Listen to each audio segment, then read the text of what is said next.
Welcome back, everyone, to another episode of the Languages Pedagogy Podcast. I'm so glad you're here because today we continue a powerful conversation that's been resonating with language learners and educators alike. In part one, we laid the groundwork, the psychology, the challenges, and the science behind building language learning habits that actually last. And today, in part two, we're going deeper with Renzo, known as James, an educator who brings both global perspective and real world experience to the table. In this episode, we're unpacking how to stay consistent when life gets busy, or what role identity and environment play in habit formation, mistake we've made and what we've learned from them, and how to shift from trying to being when it comes to language learning. This isn't just about learning methods, it's about mindset. It's about building a system that supports you and helps you turn effort into momentum. Let's get into it.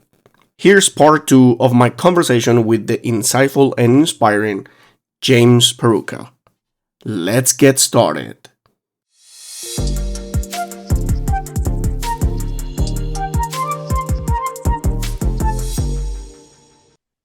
I think you and I can't relate to Chinese because even the grammar is different.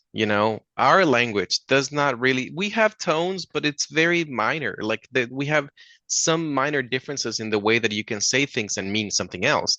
Yeah. Chinese is absolutely a tone language, and I think I like it very much. It's from a grammatical perspective, it's very simplistic. But Very. the Hanzi is the sign, the symbols they use. It's absolutely bananas. I cannot understand Oh, the those. characters, you It's mean? very, very difficult, very, very difficult Yeah, for me. yeah. But when I think about the grammar, I can't stop thinking about Game of Thrones, the Dothraki language, Yeah. because it's like so me do this, Oh, yeah, exactly. There's a me, channel, not actually. even I me, see a girl not doing even that. I am hungry, but rather me hungry. You Yeah. know? I love it. It's great. There's a channel on WeChat, and there's a girl that Hmm. she always does that. She's like, "Oh, me go school, you come." That's the translation from the Chinese. It's pretty funny. But well, I we're love talking it. about a little bit the Chinese and how much you are motivated or I'm motivated. But now let's go a little bit into the experience. What are the Okay. most common reasons learners struggle to build consistency with language practice? I think from my anecdotal experience, not necessarily my own, but rather things I've seen, I think one of the problems is that at some point you do need to like restructure your motivation or do checkups. Yeah, I think that's very important and understand that as I mentioned before, if you falter at some point, it does not mean that you can't pick it up again. You can continue doing it, but you say, oh, like I didn't do this one day. Let's talk about, for example, New Year's resolutions. The thing about oh, New Year's resolutions is that they're not achievable goals. And I think achievable goals need to be quantifiable in all matters, by the way, in terms of realistic. language development, in terms of investments, in terms of Mm, anything in life. If you cannot quantify and create achievable goals, then it's very difficult for you to succeed, because if you say, okay, I'm going to lose, let's say 20 pounds by the end of the summer, okay, it's quantifiable. Is it achievable? Me that's another personally, with story my there. eating habits, that's a whole nother story. That's a different Oh, type of geez. game. Yeah, So I exactly. think quantifiable and achievable goals is one of the things that people should look into, and that's one of the reasons why people drop out of their well, sorry, they they neglect their Yeah, resolutions. that's the word. And in terms of, Exactly. yeah, they neglect it. You abandon it by the second week of January. By the first one, I would say. I want it to be nicer. By the first one, I would say no, man. Well, this is something that actually happens. But in my experience, one of the main struggles that I've seen it let's put him in kindergarten. I guess you're working in kindergarten, right? Or university. How did you know? Kindergarten. Kindergarten. So, well, you mentioned it before because you Hmm. actually came out with the first example about it. Mm, So, in kindergarten is what actually make kids stop practicing the language? And then comes the mm. intrinsic motivation, right? How do you Yeah. work with them there? Because it's not only working with the kids, but also working with parents, maybe. What do you recommend, or what's more effective? Let's say like this: short daily study sessions or long Neither. for kids? No, I encourage all my parents to not study with their kids. Mhm. That is my job. I study with your kids. I will teach them about grammar. Their jobs should be to play with them. And if they have the ability to do that in English, absolutely do that. Because if you think about it, we were talking about immersion as a strategy for learning a language. Immersion, for some people, it's a strategy. But for you and me, it's not a strategy. It's something that we have to deal with every day. Yeah, Well, you and I don't have a choice. You and I have the choice to not speak Chinese or not speak English at home because Spanish, I believe, is our native language, you know? But in the case of kids, I would encourage parents to not push them. The Because if you really want to have them develop the intrinsic motivation, forcing them will totally undo anything that we teachers do. yeah. As teachers, I don't force my kids to speak. I actually have taught them, one of the first things that I've taught them is to say I don't want to. And that's totally fine. Now, if you don't want to do it, I will not reward you because you're not trying and I want you to try, but I also don't want to force you. So I'm really usually glad what I actually. do with my parents Yeah, is I tell them find something they like and try to do that in English. And if you can't find any media, I will help you find media in English. Sorry, go ahead. uh, well, I'm really glad actually with your answer because that's exactly what I also do. And that was the Hmm. point because most of the listeners that I have are educators or they're just newbies. Not Hmm. newbie, but newbies. Hmm. So they're actually just coming to the field. And I remember that a couple of the listeners just sent me a question, and it was this one. What about I'm actually teaching because this teacher is in, I don't know if it's in Vietnam or Thailand. And he's like, oh, I would like to tell parents to practice with them so they can. I'm like, I gave quite the same answer like you get like you did because if they're gonna be doing that at home, yes, Hmm. exactly, they're gonna mess up everything because parents are not 100% in the language. They don't know the language. They barely speak their own language. So Mm. you teach in a good way. Suddenly they go home and they start like practicing with their parents, their broken English or something, and that will actually make it go down. So when they come back to school, it will happen again. But here's the other story. You got Hmm. parents that actually speak English and they're a little bit more immersive in that world, so they do it, and that's okay. Okay, I have a counter argument. By the way, I love to play devil's advocate, so I'm gonna be very contrarian. Thank you I very don't much. think it's bad if parents help kids practice even with the horrible pronunciation or just every now and then, unless the parent really doesn't speak at all, right? But And if they that's what I'm make a talking couple about. of mistakes, then it's fine because I believe, at least in my experience, Chinese parents, I wouldn't talk about all parents, if they truly cannot speak the language, they will just not try because they're tired, they're overworked, and they do believe that if they give us money, then we will take care of everything.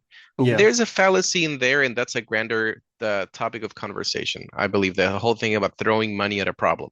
However, if a parent has the ability to at least, let's see, check for the pronunciation of a word and then teach it to their children, I would not discourage that.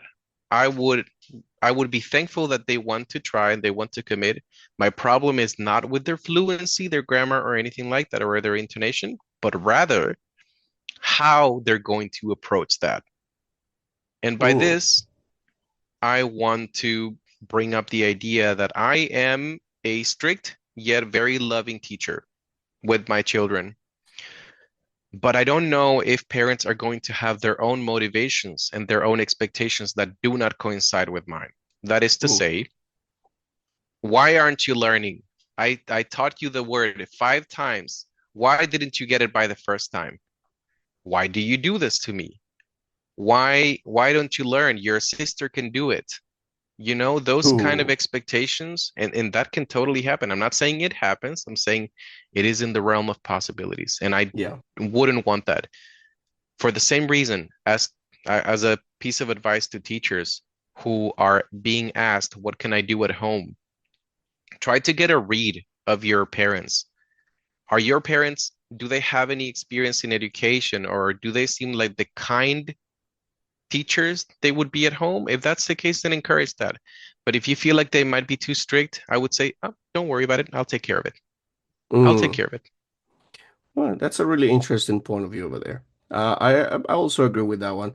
I'm not like the devil's advocate. I'm not gonna go against you because that has a lot of truth inside, which is true. Mm, And just for the listeners that are actually in the States or any other country, well, in the West, here in China, at least most of the parents, they don't do actually the parenting the way that it has to be. hmm. Most of it is actually done by grandparents. Grandma and grandpa, yes. Yeah, so this is another thing. Grandparents always push kids to like be focused and everything. Just look at the book and just do it.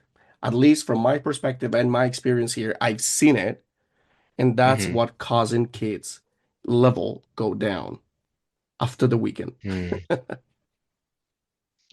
There's Um, also this feeling of being competitive.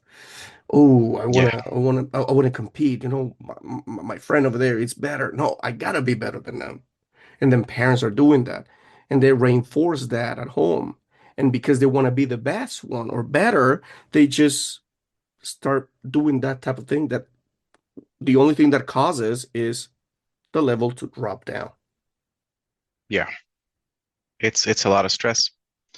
I'm so glad that you're talking to your non-living in China listeners, because honestly, there's a lot of stress put into students. And you can say Mhm. the same about any kind of country in the world, but in China, when you have the most infamous exam, the Gaokao, which is the hardest university entry exam, Entry examination, yeah. you understand that um, due to a societal expectation, you have to succeed for the well-being of your family, you know? That's why parent and also I wanted to play devil's advocate yet again. Grandparents and the way they expect their grandchildren to be successful comes because that's also what they lived.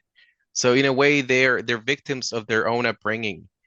We have to understand that, Mm, you know, they're not necessarily guilty. They want the best for their kids. They just don't know how to do it. That's why we have to learn how to teach with kindness, you know, to be competitive, yes, but not against other people, but rather yourself.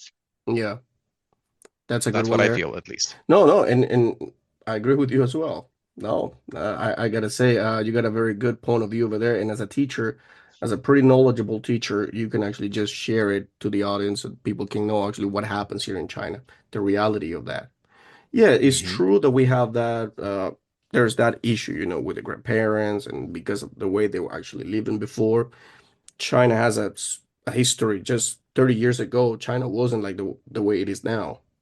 Hmm. So there are many things in education that are still like left behind. So that's the issue there. And it comes with it. And it comes with it. It does. I'm happy that I can't speak for all institutions, but I want to believe that education in China is getting better in terms of teaching children 21st century skills and Mm, not falling into the abysmal strategy that is rote learning. You know, repetition won't help you at all in 10 years from now when you graduate or whatever. It's not going to help you at all. But you need to Definitely. understand that grandparents, even you and I, we went through rote learning, Yeah. like specific rote Yeah, learning. yeah, I yeah, yeah, yeah. wouldn't, But my it wasn't classes were actually like the that. way it was here or the way I've seen it here. I mean, this is another Hmm. level. I mean, we can actually compare it. Okay, it happened there, but it didn't happen like in the way it's happening here. Still in 21st century. It's quite like hard to believe that still like that in a very powerful country, economically speaking, right? Yeah, it's absolutely different. The amount of from what I've gathered, it's almost like stick in hand, repeat after me.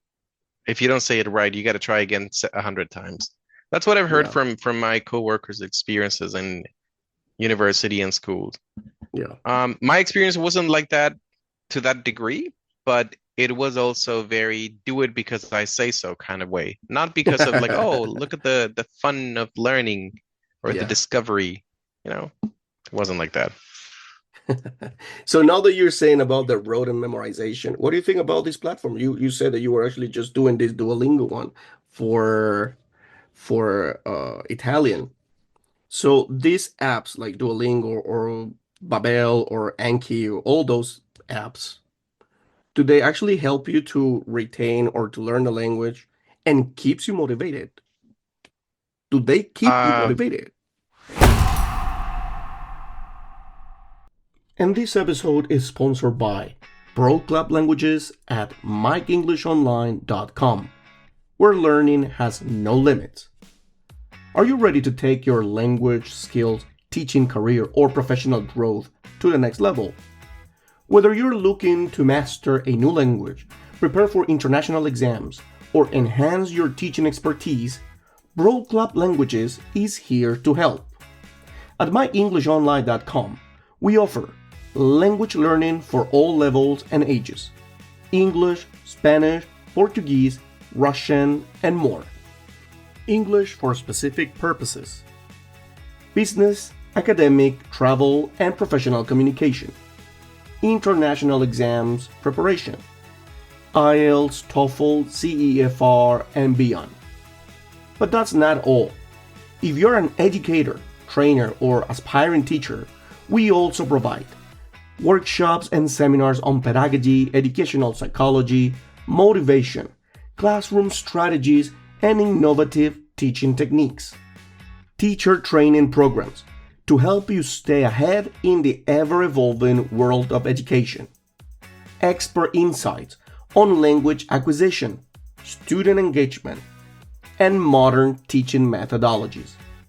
At Broad Club Languages, we don't just teach, we empower, inspire, and transform. Whether you're a student, a teacher, or a professional, we help you unlock opportunities, competence, and success. Visit MikeEnglishOnline.com today and start your journey toward mastery, because learning is a lifelong adventure and we're here to guide you every step of the way. Ready to level up? Click the link in the description and join Broad Club Languages today. I don't think they keep you motivated in an intrinsic way, but there is a gamification of wanting to keep your I just forgot the word, your streak. You want to keep Mm. your streak. I think the fact that they turned Duo, the pet, into into a bully. I think that's kind of fun. It's very meta. It's an interesting I guess marketing strategy, but they don't really keep your motivation. And yes, a lot of these apps, not all of them, but they teach you a word, they teach you a phrase, and unfortunately, they don't necessarily teach you what you want to learn. There's a lot of memes on Instagram about when Japanese learners who have used Duolingo see a cup of green tea and sushi, and they're like, "Yes, I know how to say this one thing and nothing else." You know, learning the same word over and over again, that of course is not really meaningful.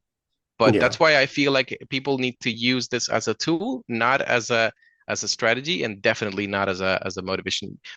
Learning using Duolingo is not the motivation. It's a tool, and you need to use that with other things. For example, listening to media in Japanese if you want to learn Japanese. One of Social the things media. I did, absolutely, going to the Japanese side of social media. What I tried when I first came to China, I was playing Overwatch and I changed all the settings to Chinese and all the voice calls. Well, So immersion. yeah, immersion, exactly, because There I you like go. video games and I wanted to learn, even if it's like just phrases, you know? Yeah. And I picked up a couple of them, you know? I learned how to say, bring me another. There's one of the characters, Reinhardt, he orders another beer. He says, "Shall So I learned how to say, bring me another one, Well, that's among a other really good things. motivation there. Well, the beer is the Yeah, motivation totally. there. Beer is a motivation in that particular case. Yes, it is.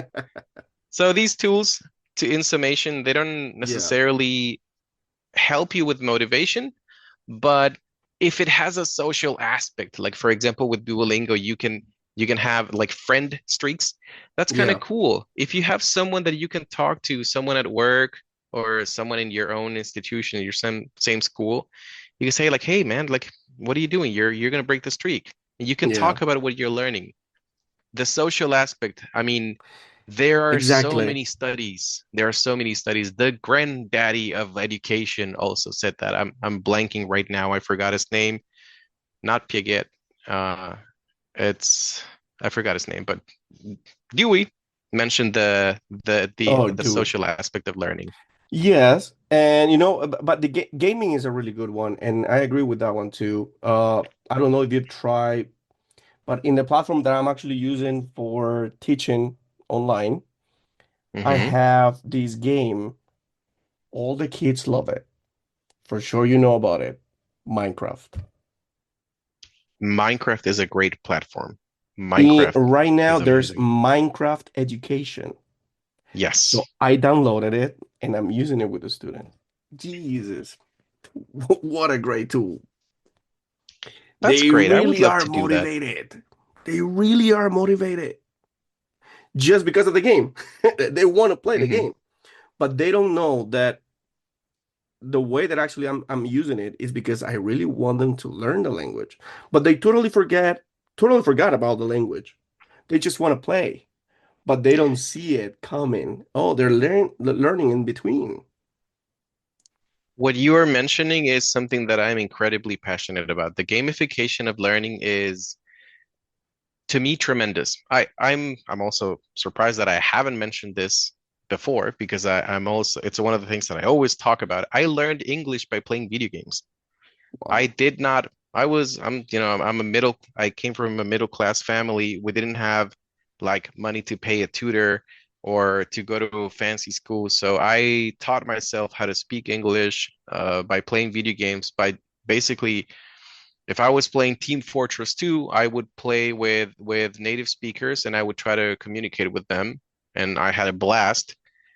But I tried to do the same with my kids in many different ways. When I was teaching university students, we used a lot of Kahoot, which Oh, is Kahoot. it's like a Yeah. quiz platform. It's Yeah. amazing. It's super competitive, but also it gives you a lot of usable data where you can collect all the information and say, okay, everybody made a mistake in this particular question. Let's talk about it again, you know?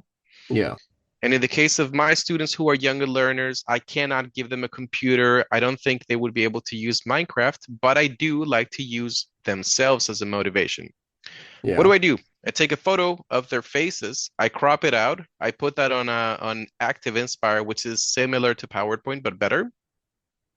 And then I have them play an RPG game where they have to fight different kinds of Oh, monsters by calling out the commands. So they have to say, "Oh, I want to attack the skeleton." And then they have to roll a die. So basic RPG. that's beautiful. That's the magic of actually teaching there.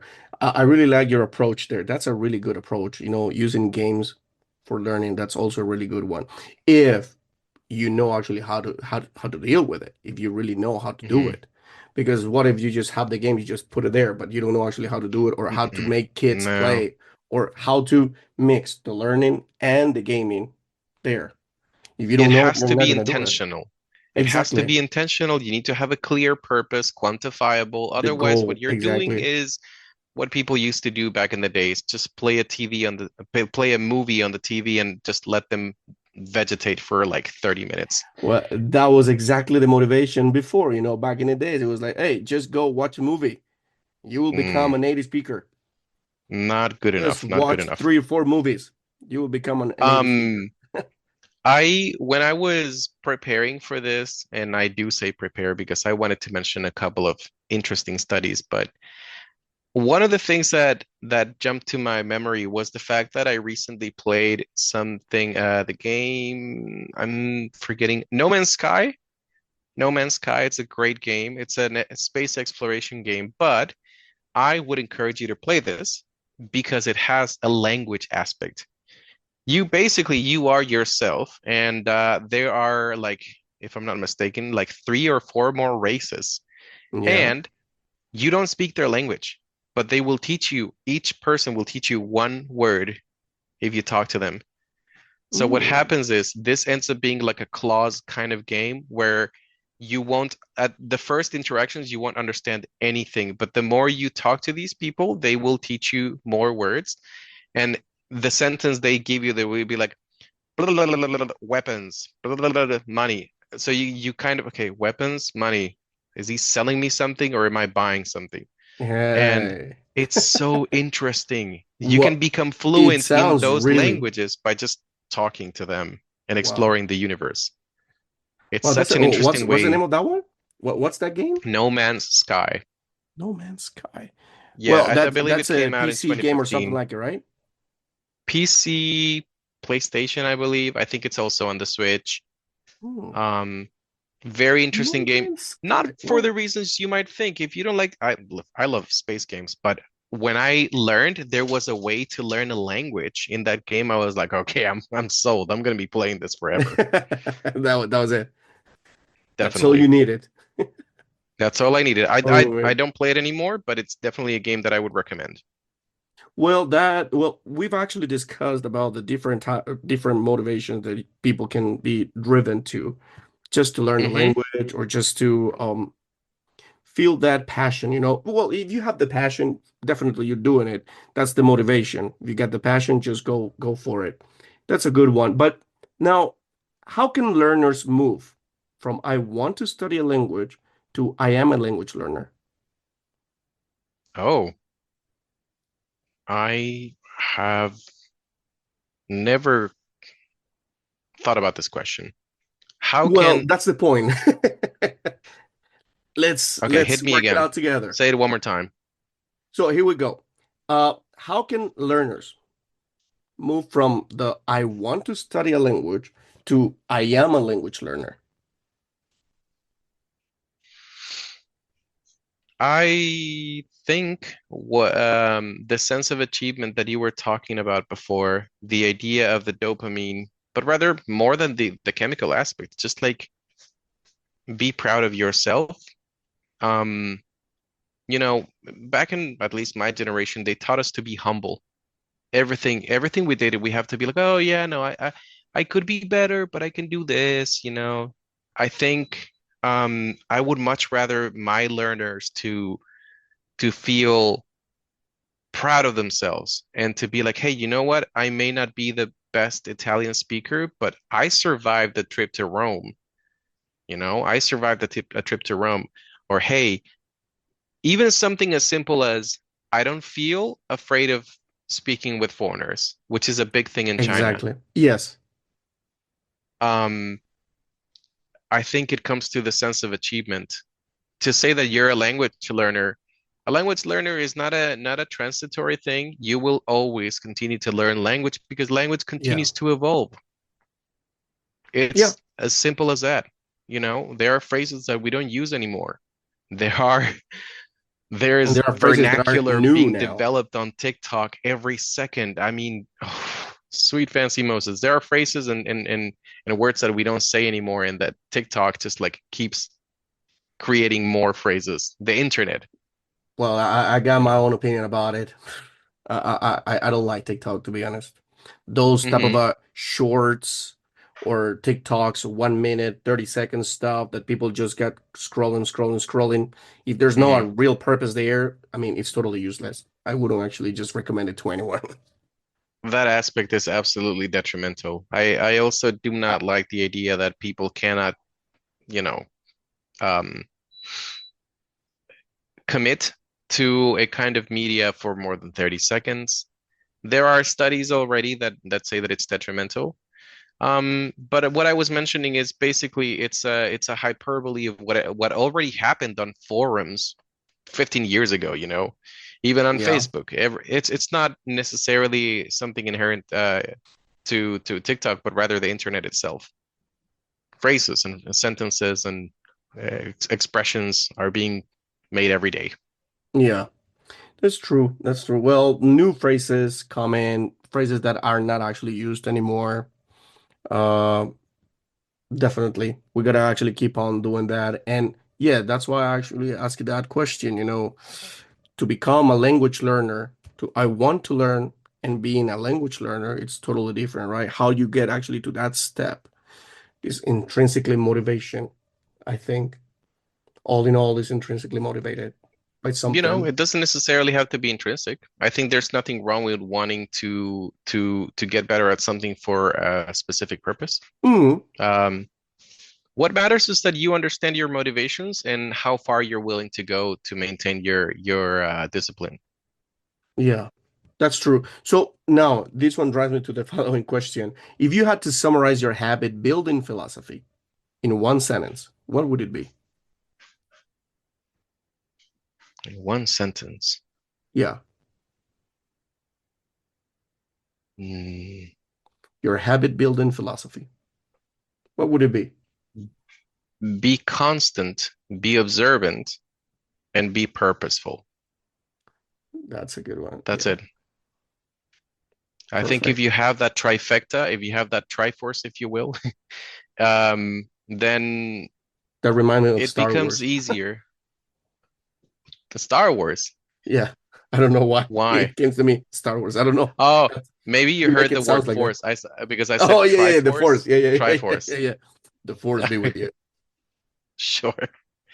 Um, that those three things will make it easy for you to learn any language by yourself. I would say by yourself. If you want to do this because again, my experience comes from self-learning, and I think if you can do that by yourself, if you have those three things, those three factors, being Yeah, constant, being purposeful, and being observant, then you can do it. I'm not gonna definitely. say in 3 months, but I will say that it will be Thank you very meaningful to much. you. Thank you very much.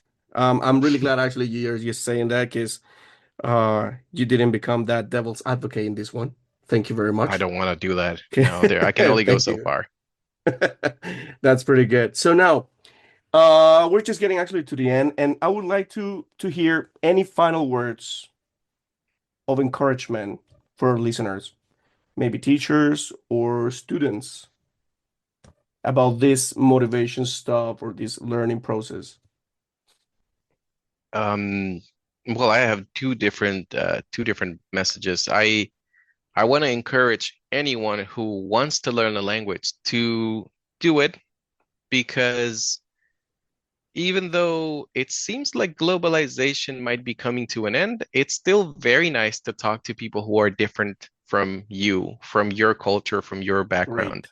You can Hmm. learn so much by just like wanting to approach other people, um, values, stories. This is what people are made of. And we have different values in different countries. So I would encourage people to learn a language. And in the case of teachers, um, it's honestly a beautiful profession. It really is. They're depending on what you're teaching and who you're teaching, it can be drastically different. Yeah, But it's there's nothing more rewarding than seeing somebody look at themselves, I don't know, like a year before and say, I have learned this much and I can do this much. And for them to be proud of themselves and you can see that and you can feel that, that is one of the best rewards. definitely. You got it. That was a really good final words there, huh? You really hit I it am there. very passionate about this. I can see it. I can see it. And uh, I've been having actually a couple of interviews already. Well, some interviews, few interviews already. And yeah, every time I actually just ask the teachers to tell me the final words, they always come actually depending on the topic and everything. But yours are really deep. Thank you for showing this respect to the profession, this passion for it, and to make people actually wanting to learn more languages and learn languages, not It is because of a beautiful. language or as a subject, but as part of a world that is very diverse. Hmm. Yeah. It's honestly it's beautiful when you get to talk to people who are different from you. You can learn so much. I'm gonna finish this on a one very very small story. But if I come from the west of the world, and in China, I by an accident just I lost my hearing on my right ear, and I had to be hospitalized here in China. And they gave me some miracle drug that I had no idea what it was. But it turns out that this drug helped me recover my hearing all the way to 90%.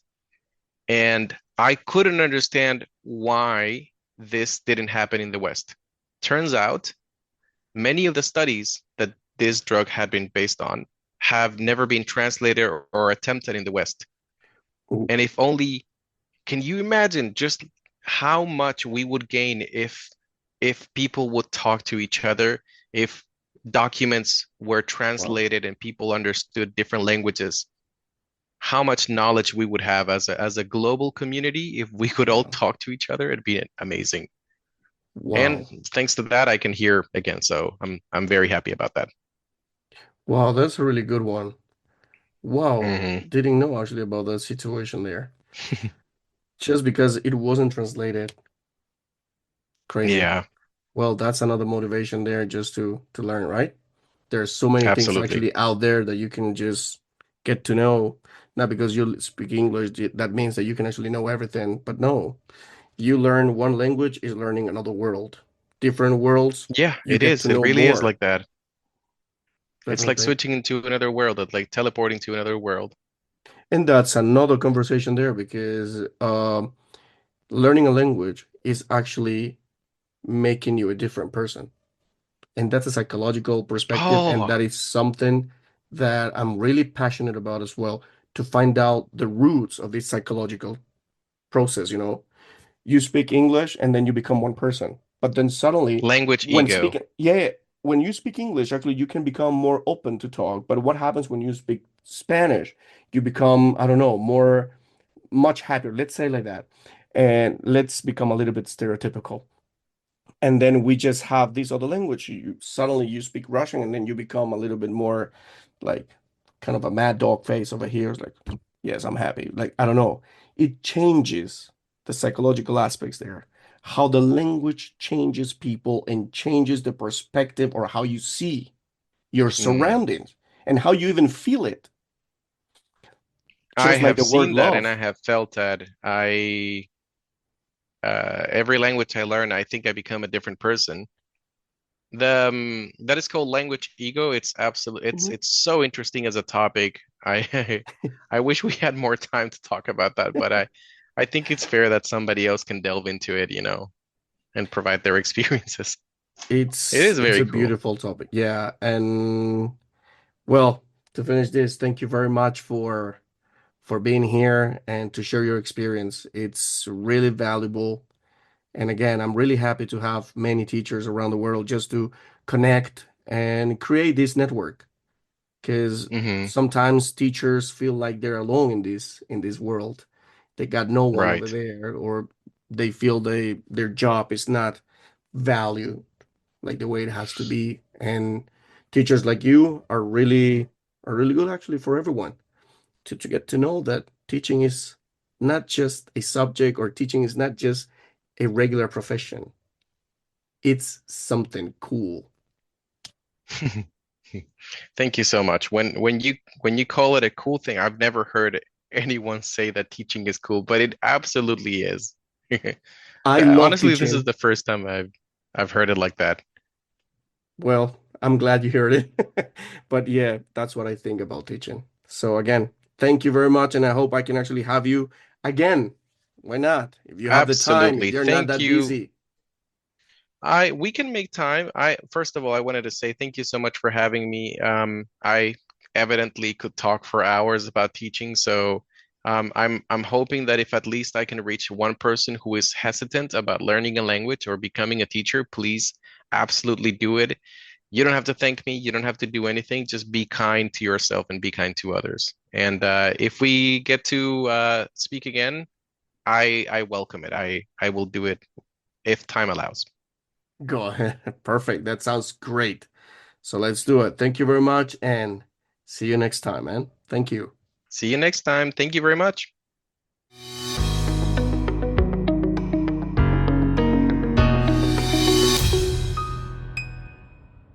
And that brings us to the end of part two in this powerful conversation with James.